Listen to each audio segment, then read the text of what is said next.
All right. Well, that was fun. Now let's do it again this weekend. Yeah, Then we'll be seriously. cooking. Another whooping of Bob Melvin's Giants, 3 straight lopsided wins over San Francisco. Similar story to what we saw a week ago. Of course, we know what happened once the Padres got to LA, a chance to turn the tables.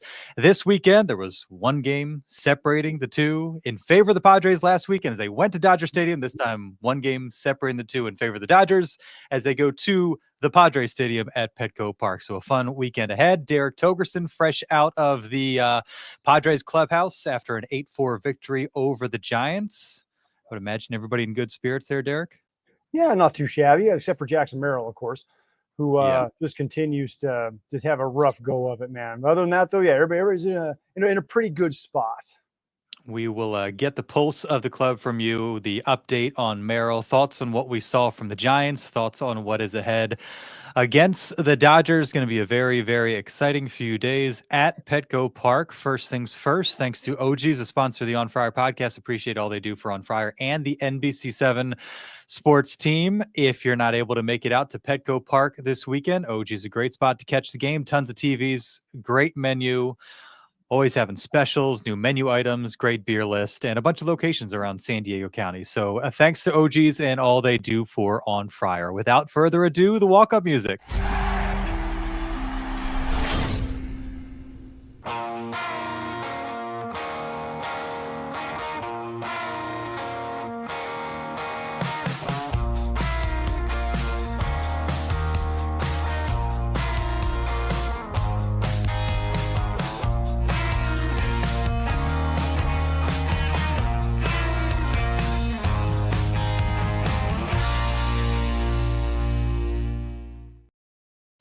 It is the On Friar podcast. He is Derek Togerson. I am Darnay Tripp. Excited to be with you at a slightly abnormal time, 5:50 here on a late Thursday afternoon. Of course, the rare home afternoon game here on a Thursday at Petco Park, wrapping up the 4-gamer against San Francisco that went one controversial home run call away from having a chance to have a 4-game sweep of the Giants, but 3 in a row against San Francisco, and a little help from the Rockies. No help, of course, today, but allowed the Padres to get 1 game back of LA heading into the final 3 games of the series. And Derek, as you can tell by the backdrop, was at Petco Park today, caught it in person, was able to catch up with Mike Shildt, was sitting in that very seat an hour and a half ago. Yes, and then he fills it out better than I do. And you went to the clubhouse. Do you want to start with a quick word on Jackson Merrill? I guess in terms of like news items, that's the one that is obviously going to be of some interest going forward. Well, Shildt said and I have to go back and listen to it again, what exactly he said the injury was. It was something that was like a bone bruise with an ankle sprain, but also something like along with the ligament as well. So I asked Jackson about it, and he says the doctors have explained it to him, and he's not even quite sure what exactly is going on, but it's not a pain tolerance thing. Like it's something that they're actually saying, you need to stay off of this or else there could be some more damage going on here. So Shildt also stopped short of saying whether or not they're going to put him on the injured list to let it keep going, let it keep healing, and bring in somebody else because he can't play for a couple days. So that's going to, retroactive, 2-3 days on it. So will he make it back within basically 2 weeks? That's what they're trying to weigh right now versus going down and bringing in a couple of more reinforcements for the stretch run here. So that's your very basic, not super specific medical report on Jackson Merrill, but it is something he's dealing with. It as a few different things going on inside the ankle. Wait, not super specific and slightly confusing medical reports from the Padres, Derek? Hold on. I know. We're breaking news here. Yes, it's something we've never had to experience or deal with before. And his Tommy John surgery will be scheduled next week. Always makes me think of the Mike Clevenger tweet. Remember, it was Mike Clevenger signed a 2-year extension with the Padres. And oh, by the way, he had Tommy John surgery. No, the best ever. I know this is a completely different sport, and I apologize to all the Chargers fans out there, but 2013, Mike McCoy, first training camp as a Chargers head coach. Denario Alexander goes down in training camp practice, and it looks like it might be kind of bad. Like he goes, the knee looked like it might have gotten twisted in a kind of funky way. Talked to Mike afterwards. Oh, no, it's just a tweak. He's fine. He'll be not a problem at all. It's just a tweak. Literally an hour later, Denario Alexander tore an ACL out for the season. Oh, my gosh. It's like, Mike, this is not the way to ingratiate yourself to a new fan base in the city. Well, and with Merrill's hamstring early in the season, it And the was concussion, yeah. kind of a bulky leg trying to get out ahead of it, and he missed a month. And yeah, the concussion, fortunately, that wasn't as much time, but it's just been that type of season for Jackson Merrill, and it is driving him absolutely nuts. Yeah. Yes, it is. But he is, as you said, though, he's a team guy. So he also is like, you know what? They're out there, they're fighting like hell. They're winning out. They're winning these games. So he's incredibly happy and proud to be part of a team that is winning. He just wants to be the one who's helping them winning. But Jackson's one of those guys who, if he's 0 for 4 with 4 strikeouts and he's swung through all 12 pitches, if they win a game, he'll be the first one out there high-fiving people. That's just how he's wired. Yeah. The takeaway, though, being that we will not see Jackson Merrill this weekend in all likelihood. It would take a stunning turnaround in his healing process for him to play this weekend against the Dodgers. Yes. Gotcha. That's disappointing. Not disappointing, though, of course, the result today, 8-4 over the Giants. Dylan Cease, couple third inning runs, gets through that. A couple homers there in the fifth. But plenty of run support, and just looking at the box score, what you see, what jumps out is what you didn't see enough of last weekend is the guys at the top doing their thing. 2 hits for Tatis, Arise, and Machado. Machado 3 RBI day. What stuck out to you watching this thing live and in person at Petco? What stuck out to me really was the fact like they hit 4 home runs on Wednesday night, and then they come out and they have 11 hits and 8 of them are singles and 3 of them are doubles and not hit the ball really all that hard and still score 8 runs. So I talked to Gavin Sheets about this. This team can beat you in a lot of different ways, and this is kind of like the length in the lineup that they talked about. And even Xander Bogaerts said, you just got to admit it. Since a trade deadline, this is a better lineup. This is a deeper lineup. We can beat you in a lot of different ways. I mean, Ramon Laureano had 2 hits in that 6-run 5th inning. He's been incredible since he got here, and he's your number 7 hitter. So it's just been really nice to see these guys be able to beat you in a lot of different ways, which is something this team hasn't traditionally had the ability to do. But the fact that they've laid down 3 consecutive bunts and just let the Giants, and how many times, Darnay, have we seen a Bob Melvin managed team let the fundamentals fly completely out the window and look like they've never picked up a baseball before? In fact, heck, Luis Matos in right field didn't even pick up the baseball, where they're just making these terrible fielding errors. They look horrible all series long defensively. It's like they're not even big league caliber on defense. So they just basically let those guys implode, put the ball in play, let the other team implode, walk away with the win, and go out and get the Dodgers. It was really nice to see the small ball approach one night after smashing the ball all over the seats. It's really cool to see that kind of diversity and offensive approach. And as Sheets said, they have a lot of ways they can attack, and that makes them a dangerous club. Yeah, and they've had to rely maybe too much on these types of games. I mean, you see the strategic bunt attempts and that sort of thing, just the knowledge that the slug hasn't always been there, and especially in terms of home run swings. I mean, they're towards the bottom of the league. I think just second to last, ahead of Pittsburgh in terms of home runs this year.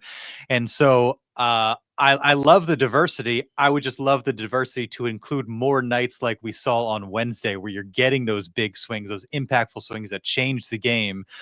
Because we know, with guys like Arise, with Tatis, the way he's been this year, Xander Bogaerts coming alive, Jake Cronenworth, the types of at-bats he takes, Jose Iglesias when he's in there, Freddie Fermin. Laureano's the guy that's had the pop consistently since the trade deadline.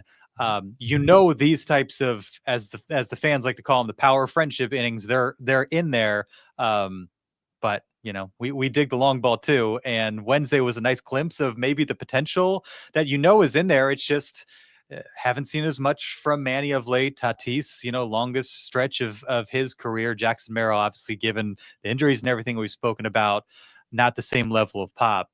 So I think that feels like the thing that can get them to that next level. And like what happens when the postseason rolls around, if they find the power, they're really, really dangerous. If that is zapped, then that's going to limit their potential a little bit. Yeah, because it's when you're talking about the teams that are going to be in the playoffs, it is a lot of great pitching staffs, not just starting pitching, not just bullpen. It's a lot of great pitching staffs. So you're not always going to have these innings where you are getting, in that inning there was 6 hits, 5 of them were singles and 1 was a double. I mean, and Justin Verlander was on the mound. So you're not going to have a lot of those innings in the postseason where you're going to 5, 6, 7, 8 guys you're going to bat around in an inning. You're going to have to get some runs on one swing of the bat. So that's the kind of thing they're going to have to be able to do, even with as good as their pitching staff and their bullpen are, to be able to win games consistently in the postseason. You teed me up for something that I had pulled up already, which was offensive rankings since the trade deadline. And this, of course, looking on Fangraphs, I don't think they've updated for today's game. So this is as of Wednesday night.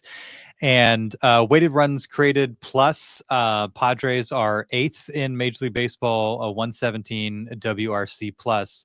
If you look at homers and that sort of thing, it's like, look, they've been hitting homers at a more consistent rate. They're still 22nd, 18 homers over 18 games. So it's a step. It's better, it's not an overwhelming, turn of fate there. Runs scored, middle of the league, 15th over that stretch. So it's an improvement, maybe not a dramatic improvement, but a step in the right direction. Slug, they're 13th in Major League Baseball. On base, they're 4th. Not a surprise. That's kind of how they've gone about their business with the course of the season. 8th in batting average as well. So there's promising signs. It's just like let's keep it moving forward. Yeah, exactly. Just keep on doing it. Fernando Tatis Jr. 2 hits, one of them is a double. Luis Arraez 2 hits. Manny Machado 2 hits, one's a double. Xander Bogaerts with a sacrifice. The sacrifice fly really kind of helped get the offense going. With you don't really see that all that often. A sacrifice fly and bunts is what got the offense going today. Which is sometimes you just need a game like that. Laureano had 2 hits. You got guys up and down the lineup who are just finding ways to move the hand the baton to the next guy. And Mike Shildt really did point out one at bats in the 3rd inning by Jake Cronenworth, which was the 12th pitch at bat, where he ended up striking out against Verlander. And Schulte said he was frustrated when he got back to the dugout because the at bat didn't end the way that he wanted to. And then Ruben Niebla walked over to him and said, "Hey man, you just took an inning off of that guy." And it might not have been a full inning, but you're talking about a 42-year-old first ballot Hall of Famer without question. But what happened in that 5th inning, you could see Justin Verlander ran out of gas. It's a warm day at Petco Park. He's throwing a lot of pitches. Manny got a hit on the 9th pitch of an at-bat. That 12 pitch at-bat that Jake Cronenworth had, it didn't get him what he wanted at the end, but it made and helped the 5th inning happen. And even it's little things like that, just extending an at-bat, extending a pitcher, making him work harder than he wants to, getting into that Giants bullpen that's not proven to be not all that great.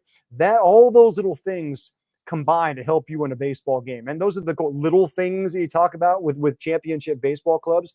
And that's one of those things that this Padres team is doing right now. They're taking a 12 pitch at bat to wear a guy down. It might not, it's like when offenses say they want to run the ball in the first half, you got to run the ball. They might be averaging 2.5 yards a carry, but they're still softening that interior of the defense up. And then in the second half, you keep on running and you hit that 52-yarder for a touchdown. You got to stick with something because it's going to have a lingering impact and might get you what you want later on. Said. And Crone maybe also a little frustrated because it looked like he might have hit a nuke and it just went foul there off Verlander. Foul. Yeah, I got a little bit on the curveball. Yeah, I got a little bit too far out in front. I was waiting for somebody to barrel up that curveball because Manny had a chance as well. He pulled one foul. Gavin Sheets looked like he almost lined one up. So it was there for the taking, but plenty offensively. And yeah, that was a really fun at bat from Cronenworth. One last number here. They are 29th in hard hit rate since the trade deadline. So that's something that hasn't necessarily increased, but as you saw today, they find ways to be effective regardless. Well, Freddie Fermin is a bunting savant. So hard hit rate doesn't help you when you're bunting. Yeah, and Tatis laid one down nicely as well. 3 straight at bats, the 9-1-2 hitters, bunt. One ended up in a 2-run error, one ended up in a base hit, one ended up in a sacrifice bunt that moved 2 runners up who then scored. It's on the Machado double. It's a beautiful thing. Did you see the piece in The Athletic, Dennis Lin and Eno Saris talking about Tatis and the absence of power this year, longest stretch of his career without a home run?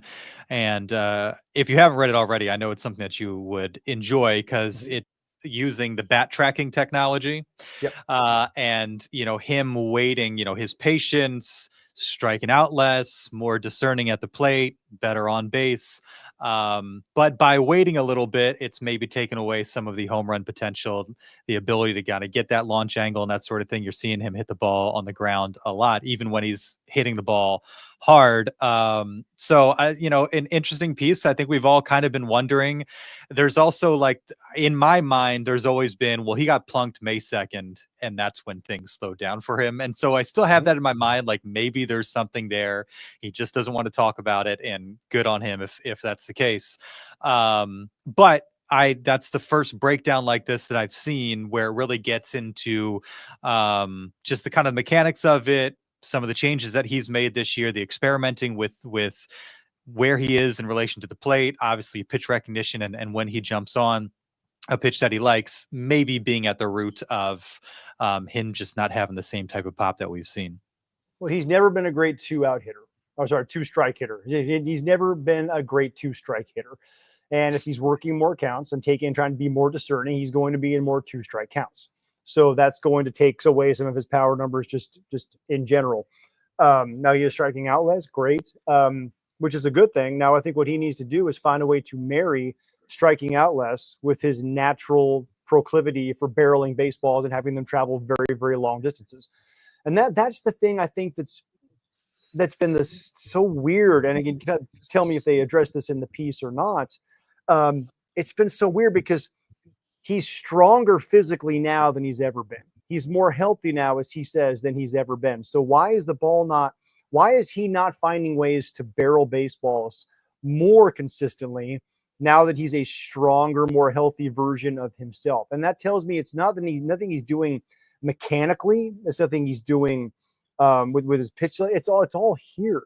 There's something going on between his ears that is not allowing him to fully unleash what he has at the plate. And I'm starting to think that maybe it's not just the May 2nd hit by pitch, but how often guys have come up and in on him and knocked him down and knocked him off the plate and hit him high. That has got to be in the back of his head at some point. It's got to be in the back of everybody's head. The question is he able to take that and file it and compartmentalize it and say, okay, this is part of baseball? Or is he thinking like, man, I don't know, even subconsciously, I don't want to fully commit to this swing because I don't know if the ball is going to be in my ear or not. Like it has to, and he'll never admit that or talk about it. No baseball player would or should. But I think it really needs to be considered that all that approach from all these other teams is really having an impact. And darn it if it didn't work. It very well could be a combination of all those things. They do a good job just kind of breaking down, again, where he's making contact more consistently in the swing path in a place where there's a little bit more downward plane. And also just discussing the fact that I think he's 15th in hard hit rate this year. And so he is making hard contact. It is just into the ground. And it reminds me of we talked about Xander Bogaerts and one of those really impressive home run swings he had a week or two ago. It's like, man, 105 off the bat isn't anything crazy, but it looked like a rocket. Yeah. And that was, I think, at that point, his hardest hit ball in the air. And we'd seen 110, 112, 108 on the ground. And those will get you some singles and doubles. Those will also get you some outs. And so, it's it probably isn't just one thing, but they did a really good job of breaking that down. Chris chiming in, great piece. Do you think there's the same philosophy across all our hitters? Our hard hit rates make me think so. Could be a Victor thing. I don't know. Yeah, line drives are good. That's one thing I've always known about baseball and the history of the game. Line drives are good. So sometimes those line drives carry out of the ballpark. Sometimes they don't. Sometimes they turn into line drives right at the third baseman or the shortstop or whoever else it may be. I know Victor Martinez loves line drives. They preach line drives here. Sometimes those line drives will carry and sometimes they won't, because especially in Petco Park, you're talking about a ballpark that doesn't yield a whole lot of home runs. Line drives are good. Find gaps, extra base hits, great. And every now and then on a warm day, one will carry out here. So I know that is something that they philosophically like to teach is line drives. And maybe it's just the launch angle maybe is not quite where it needs to be beneficial for balls to carry out of the ballpark or not. So hitting the ball hard on a line is good. After that, you can't control where it goes anyway. So if you start trying to hunt homers, maybe get away from that and start trying to launch the ball, lift the ball out of the ballpark a little bit too much, I don't know if that starts to become less beneficial. Maybe they're doing it because they know they don't have the Yankees lineup where you got 9 dudes who can hit the ball at the ballpark at any given moment and a stadium that is very, very conducive to that. So they try and say, screw it, just hit the ball in the air all day. We don't care anymore. Some of them will carry out. You're fine. It's got to be some combination of those things with personnel, approach, philosophy, playing Petco Park baseball. What they got 22 years of data on this place now. What works in this ballpark? What kind of team do you have to have? They're now 41-21 at home, 20 games over 500. They are trending to have the best home record they've ever had in this jewel of a ballpark. So maybe they've cracked the code on how to play quote unquote Petco Park baseball. And maybe part of that is a lot of line drives, a lot of hard hits, but not necessarily relying on the ball to fly out of the ballpark. I'm sure there's a whole statistical study. There's a dissertation that could be done on this very topic, and I'm more than willing to start diving into it. Do you know the number off the top of your head, wins record in a single season?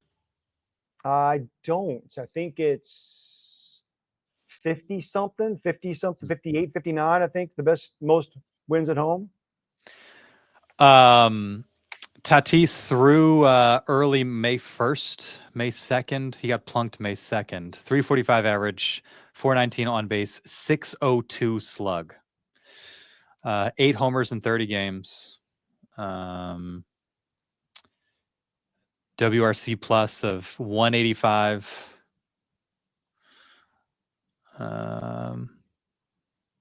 Nearly 39% hard hit rate, 48 plus medium. Pulling the ball 42% of the time. That's one thing I was kind of curious about. I'll look to see where these things are at now, but it's just he has looked like a different dude. There's no doubt about that.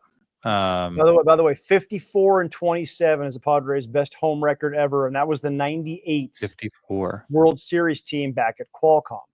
Since Petco Park opened, their record for wins at home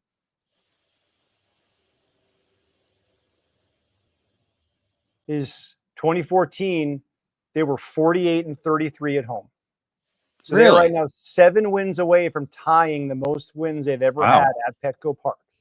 And what torpedoed the 2014 team was the 29-52 record on the road. I was going to say, I don't remember much about that 2014 team. I knew once I said that, I'm like, hold on, let me go ahead and tell you why they stunk. Yeah. That's pretty cool. Nice. So they're 7 wins away from having tying the record for the most wins ever in a single season at Petco Park.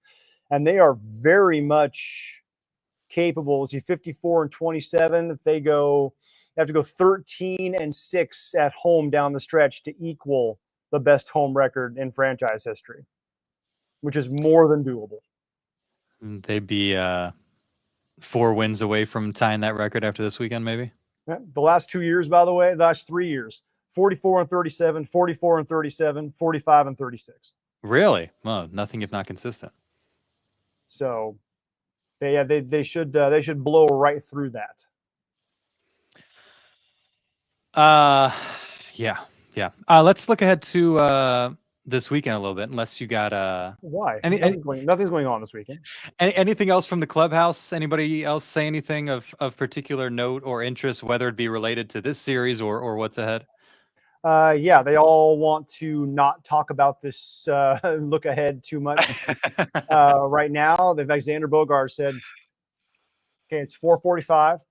I'm going to go enjoy the rest of my night.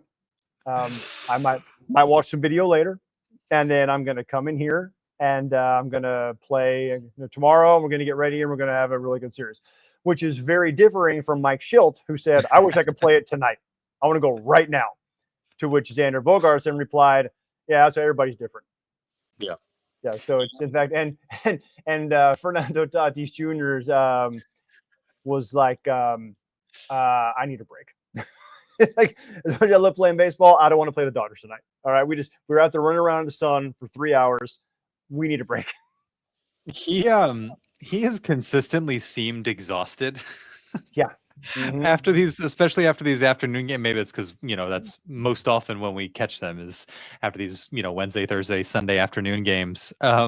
Maybe they, not this weekend, but maybe they need to Kyle Tucker the guy, not necessarily because of productivity, but just to like give him a second All-Star break, refresh. Like if there's some series where you feel like, all right, we're probably in pretty good shape here, like let's just give Fernando a few days just off his feet. Don't even show up to the ballpark. Just, get some rest, get back, get refreshed, because he has seemed exhausted. Well, he's got a lot of off the field stuff going on too. So, lawsuits that he's trying to file against people, and it's he got, like I said, he's got a very active personal life. So maybe he needs to just go home and just watch Netflix for a few days and just kick it. Watch, this is NBC. Go watch Peacock. Go watch all the things. Right. Catch it. Go binge The Traitors. Laura and I were watching old 30 Rock episodes last night on Peacock. So there you go. Chip Rocks. Padres just need all caps to tune out all the hype and noise of playing the mighty Dodgers. Mighty in quotes. This has always been the Padres' problem, and then they come out and play flat, tune it out, and just play a good game. And isn't it funny? Like we talked last week about Mike Shildt, consistent approach, doesn't get too high. Now they didn't have a hangover against the Dodgers in this case, but they did not look like themselves against the Dodgers either. And it was funny. By the way, his quote was, "It was just a bad series." It is. He said, "It doesn't matter if we're playing the Dodgers or the White Sox or whoever it is. It's all these series leading up to October baseball are equally important." That's the approach that they are taking. Now, granted, division series, of course, they account for 2 games in the standings, not just a half a game in the standings. So it's very different when you're talking about just the math of playing a division opponent. But he's like, if we're playing the Rockies or the Dodgers, they're all important. So we cannot make too much of this particular series coming up, with the caveat of, but we all know what's at stake here. And what's at stake is potentially being back in first place by Sunday night. Yeah, and especially like this second go around where if you're 4 games out after this weekend, it's certainly not over, but it's going to require a lot of help to get back into it in the last month or so of the season. If you're 1 or 2 games out, especially 1 game out, or certainly if you flip the division, you're, it's anybody's for the taking. And so, fact of the matter is, like, the range of possibilities here from 2 games up, 4 games down, there's a wider, and so it is like, I get that approach, like every game is important, yada, yada, yada. But this is your last chance to see these guys and to make your move opposite of them, to control obviously what you do and the outcome for them simultaneously. This is the last time you're going to get this opportunity. Might help to take advantage this time, because last weekend was rough, but again, like, it's not the end of the world because of what they did and what the Angels did against the Dodgers leading up to it. So they put themselves in good position, kind of spoiled it a little bit. You cannot afford to have that outcome again. Yeah, and take it 2 out of 3 would mean they're tied. That would be great. Now, granted, it's not actually tied because they've already lost the season tiebreaker to the Dodgers. So if they finish with the same record, the Dodgers win the division. They have to be a game ahead. That's the only way they win this thing. They cannot tie because they've lost the season tiebreaker. They've lost the season series to LA already. They do have a 5-game lead on the Reds for the wild card. So that's promising, but that could be down to 2 by the end of this series. So I'll say this. You don't have to sweep the Dodgers. You absolutely positively cannot get swept again by the Dodgers. That would be bad. That would be like, okay, it's not serious, but we have to amputate something. You're still going to live, but you're losing an appendage of some kind. We'll let you pick which one. That appendage is the NL West. Yeah, and if you take 1 of 3, you're not going to hang a banner for that, but you're only 2 back going into the last month and change. And so like you do the bare minimum, and you're like, okay, it's still possible for us. We're going to need some help, but it's still possible for us. And you mentioned the wild card. I mean, they're only 1 back of the Cubs now for the top wild card spot. Yes. And again, the position they're in, that's not necessarily what you're gunning for, but just in terms of, seeding, being at home, not having to, white knuckle it the last couple weeks of the season. They're in pretty good shape. By the way, where would you rather go to play a baseball game in the first week of October? Petco Park or Wrigley Field? Yeah. As great as a facility as Wrigley Field is, cold weather baseball sucks. I don't want to have to go to Wrigley to have to do the wild card series because the Padres finished behind the Cubbies. That would not be fun. Make them come here. That would be much more beneficial. Yeah. Yeah, no doubt about that. So, and it was funny on Monday, they get swept, they come back. It was, and I wasn't in there. Photojournalist Jeff Herrera, I had to show up late. He was in there, and just kind of seeing what others gathered or did not. Complete ghost town in the clubhouse Monday. Now, no day off this week, long road trip. Guys going to get in when they get in, get some work in behind the scenes. But I guess there's also maybe a small part of them that didn't necessarily want to rehash the weekend with all of us. Just wanted, let's get to 6:40 game one against the Giants, and so we can kind of turn the page. And I'm very interested now. They've spoken to you guys. They've already started to answer some of these Dodger questions. I'm sure you'll be there tomorrow. I'm curious what the scene will be like in the clubhouse pregame against the Dodgers when we've already seen it this season be very, very quiet leading into one of these series. I wouldn't be surprised if it was kind of a similar scene where they don't want to talk about it. They just want to be about it, show up and play ball. Manny will show up as soon as everybody's leaving. That's kind of that'll be Manny's deal because he don't want to talk about this anymore than anybody else does. You'll get a couple of like David Morgan will be around to talk. He's a rookie. He doesn't know any better. It'll be one of those things where it's like, I'm glad I got a bunch of stuff today because I'm probably not going to get a whole lot tomorrow. But it's the same. It's going to be the same kind of thing. But yeah, it's these guys know. They know, right? And they know that we have to ask, and then because you're not doing your job if you don't ask. So they know that, all right, if we here we go. They're going to come in. They're going to go get treatment. They're going to go get a workout in. They're going to go, sit in the cold tub, whatever it is they have to do under the guise of getting ready. That's what they'll do. And I don't begrudge them that one little bit. They deal with us plenty. And I think from a fan standpoint, it's just, we don't need to say anything. Doesn't need to be any bulletin board material. No big proclamations. Let's see it on the field, because it has been lopsided. Now, we've seen that before, 2022, lopsided during the regular season. We know what happened in the NLDS. So what does it mean?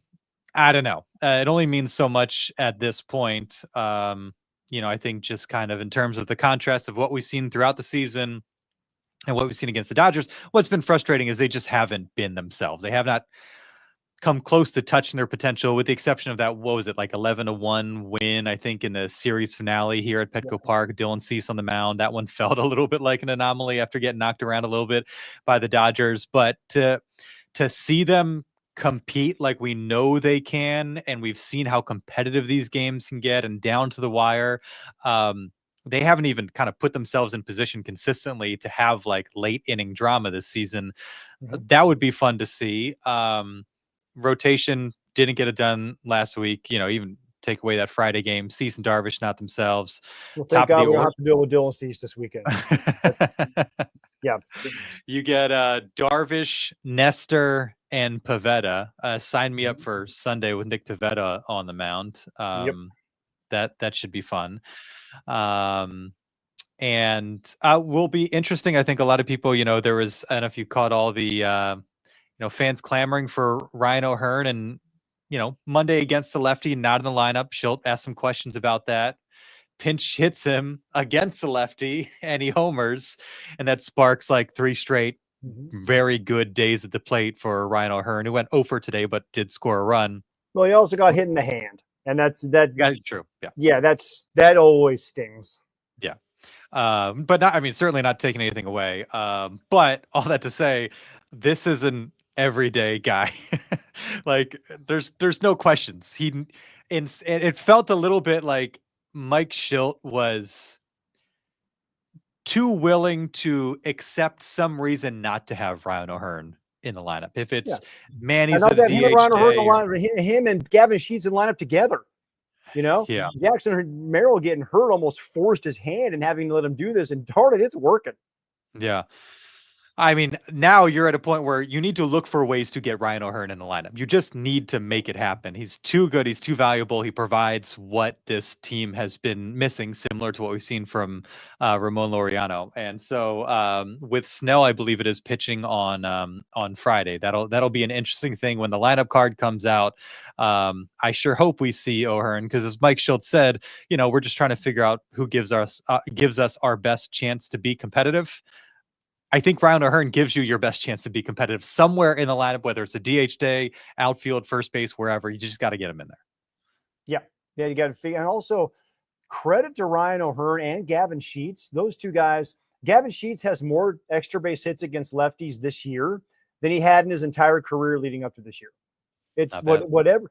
Ryan O'Hearn comes to the Padres, hits his first home run of the season off a left-handed pitcher. So whatever they're doing with these lefties to help them adjust to hitting off of lefties, it's working. Like they've got really, really good numbers against left-handed pitching. So, credit to them for figuring something out. No, it's been fun to see this week. Top of the order, 9 for 46. 1 through 4, I should say. 9 for 46 last week against the Dodgers. Obviously, you're talking Tatis, Arise. Machado, who I think was 1 for 12 over the weekend. And then the combination of Merrill, Bogarts, Sheets was like 1 for 12 or something like that. 3 RBIs as a group. And you look today, a bunch of multi-hit games. Manny with a big day. All those guys have done it at different points this week. And, I think your headline on Sunday was Dodger Stars outshine Padres Stars. Yeah, and the Dodger superstars played better than the Padres superstars. Plain and simple. Can't have that this week, or this weekend, I should say. No, we can't. But you're talking about a team with one of the best home records in all of Major League Baseball. A team is going to set a Petco Park wins record this year. It's straight up a different beast when you come to this ballpark right now. Yeah. And, hopefully that plays in their favor. It didn't do them a ton of good earlier in the season when the Dodgers came here. But hopefully it shows up. Hopefully they can take whatever it was from last weekend and turn it into a positive. And like I said, you could come down, it could be a 5-4 game, you lose in the ninth inning, what have you. And that would suck. That's not what you want, but you feel like, okay, we're there. We gave them a good fight. I mean, similar to what they did on Friday, but to score 6 runs total in 3 games against the Dodgers, they've averaged 6+ runs, in the 4 games since. Like, we need that version that just sees Bob Melvin and turns into the best version of themselves. They need to put like a cardboard cutout of Bob Melvin in the Dodger dugout or something, because something's got to get them going. Just because it's been a story of 2 different teams, and hopefully we can see a carryover of this series into the next. Yeah, and by the way, the Dodgers are still, like we said, they're really good. Like they're still, as we talked about on Sunday night on Sport Trap, Darnay, this is still a very proud champion that is also like they're a very talented baseball team. So as vulnerable as they've been all year, like they're a good team. And I'll tell you what, man, I anticipate this weekend being like Ollie and Frazier standing in the middle of the ring, just throwing haymakers at each other. Like it's a couple of really, really good elite baseball teams going after one another in an incredible environment and atmosphere. I cannot wait to see what happens. Schedule is confused there for a second. So yeah, you got Snell, Glasnow, Yamamoto. Dodgers then at home against the Reds to start next week. So then we got to find out. We got to see what standings look like. See if we root for the Dodgers or the Reds. Well, I think that kind of depends on what happens. If the Dodgers are 4 up after this weekend, then you're probably saying the Dodgers to knock the Reds off. Yeah, exactly. But then if the Padres are in first place, then go Reds. And then Padres going to Seattle, which is another kind of measuring stick type of series on the road. Where they have, like you said, not been the same type of team. Got to tie the Vetter Cup, man. Got to tie the Vetter Cup. There's a trophy on the line this year.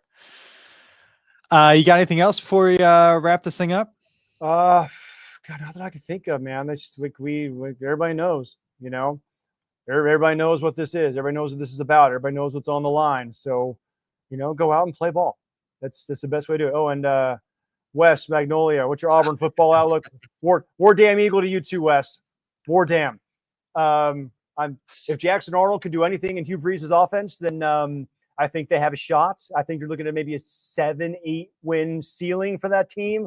I know my wife hates hearing that as an Auburn girl, but we have to be realistic in the very deep. Although they miss a lot of the really tough SEC teams. I still think they're not quite there. But if they can get to 8 wins this year, I think it'll be a very positive, solid season. Or if they go 1-12 with that one win is in the Iron Bowl, everyone will be happy. There you go. There's your annual Auburn football preview from Derek Togerson. Nicely done. Great job out there. Enjoy the series this weekend. I know you'll be spending a lot of time out there at Petco Park. And to the fans as well, have fun. Have fun responsibly. I don't want to see any dust-ups in the stands. I also don't want to see any 11-year-olds running on the field. Can we not do that this week? I'm sure he was a hero. Stupid. I'm sure he's a hero at recess the next day, but does he get banned or does he get grounded? I'm curious to know. Dude, if that was my kid, they would not see sunlight for a month. I mean, good Lord. That is just that was something. That's one of those, you just stop talking about it and it goes away, which you wish would work with who's running the White House. You wish that would, but it's not going to in that situation. But let's try that approach. If you stop talking about it, maybe the problem will go away. Right. No. So hope everybody has a blast this weekend. Hope it's a very, very enjoyable few days of baseball for everyone. And we will be back in a week to discuss that one and the upcoming Vetter Cup series as well. We'll catch you then.